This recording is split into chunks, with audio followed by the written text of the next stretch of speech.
Andrew Ogletree, one-handed grab in the back of the end zone. What is going on, No Horsing Around family? Back at it again. Took time even at work, man. Guys, I had to hop in. I'm so excited when I saw the highlight of Andrew Ogletree.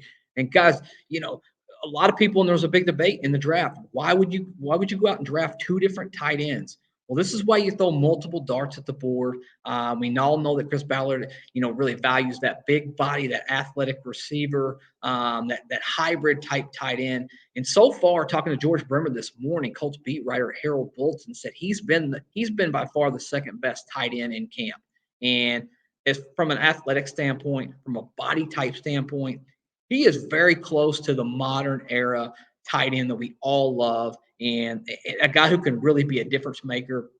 Huge in the red zone, as you saw today. Everybody saw him just kind of go up and just grab that ball out of the air. That's how you make a quarterback fall in love with you.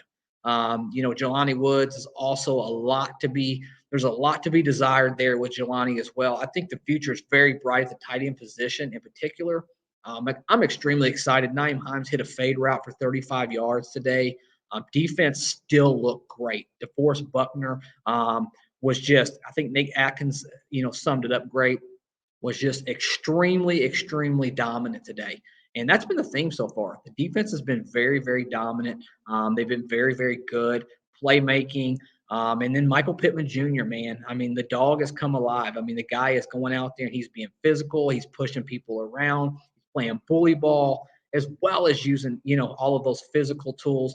And it's just right here. He is so smart as far as learning the game. And I've always suspected year 3 for Michael Pittman Jr., I mean, it's going to go that way big time. Fantasy football, you heard it here first. You want to draft Michael Pittman Jr.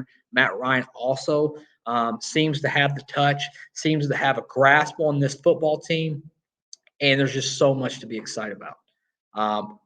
Really interested in you guys' thoughts, the way you feel, the way who's your favorite training camp person? Who's the star of the day? Who's the star of training camp? What guy are you most excited to be about? Is there somebody that we've not even mentioned on any of these videos that you're like, oh my gosh, this person needs to hear more? We all know about Paris Campbell. We all know about Ashton Dulin. But today I wanted to hop on here and talk about Drew Ogletree. I mean, the guy's, come from a small school, but Chris Ballard knows how to find them, right? Like that's just what he's been known to find those guys.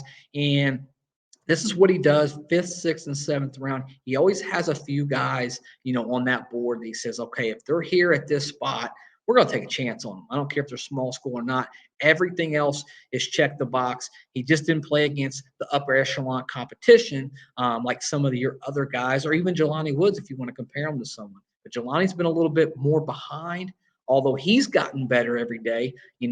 Just listening to Zach Kiefer said Jelani Woods had his best day of practice yesterday. We got rookies coming in. Colin Granson's still struggling a little bit.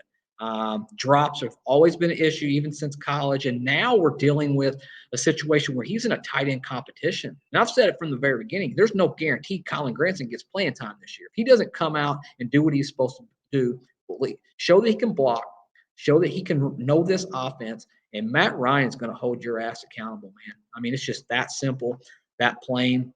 So far, training camp has been amazing. Offense, defense. Defense has probably got the upper hand to this point, but I'm just interested. I'm excited to go ahead and get this conversation going. Guys, we've really, really done well with the TY and the OBJ conversation, training camp talk. We're just so thankful for you. If you haven't joined the No Horsing Around family, all you got to do is hit subscribe, and we're just so thankful every single day. We're just gaining more momentum, gaining more steam, which means our voice is getting bigger in the Colts community, which we love. And thank you guys so much. We're going to have some cool things. We're going to talk about some ticket giveaways, possible merch. We're going to roll out some possible advertisement partnerships that we're talking about. We're real close to pulling the plug on those, Stephen and I. So thank you so much. And you guys have a good rest of the day. Until tomorrow, peace.